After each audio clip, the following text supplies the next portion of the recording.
ஃபாத்திமா, உன் கஷ்டம், உன் கவலை நீங்குவதற்கு இந்த பிரார்த்தனையை கொண்டு அல்லாஹ்வை அழைத்துக் கொண்டிரு.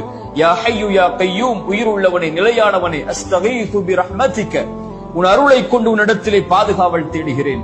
அஸ்லிஹ் லி ஷஅனி குல்ல, யா அல்லாஹ் என்னை முழுவதும் சீர்படுத்து. வலா தகில்னி இலா நஃப்ஸி தர்ஃபத ஐன், யா அல்லாஹ் கண் சிமிட்டும் நேரத்திற்கு கூட என்னை ஒப்படைத்து விடாதே, என்னிடத்திலே முழுவதும் என் பொறுப்பை உன்னிடத்திலே வைத்துக்கொள். இந்த அல்லாஹ்வுடைய தூதர் ஸல்லல்லாஹு அலைஹி வஸல்லம் துஆ செய்ய சொன்னார். துஆ அல்லாஹ்விடத்தில் நம்முடைய பிரச்சனைகளை முன்வைக்கும் போது, எடுத்து வைக்கும் போது நம்முடைய கவலைகளை நீக்கும்.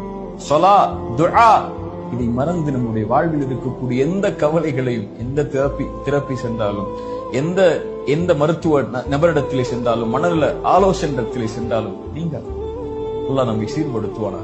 கடைசியாக ஒரு விஷயத்தை சொல்கிறேன், இதை செய்யுங்கள், இறைவன் உங்களுடைய கவலையை நீக்குவார்.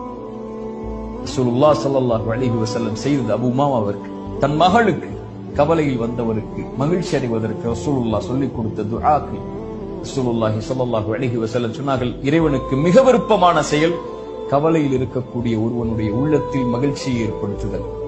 உங்களால் ஒரு கவலையில், கடலில் இருக்கக்கூடியவனுக்கு, கஷ்டத்தில் இருக்கக்கூடியவனுக்கு, பொருளாதார நெருக்கடியில் இருக்கக்கூடியவனுக்கு, குடும்ப உறவுகளை பிரிந்து வாழக்கூடியவனுக்கு ஒரு மிகப்பெரிய செல்வத்தையோ ஒரு உறவையோ அமைத்துக் கொடுக்க முடியாமல் இருக்கலாம். சென்று ஆறுதல்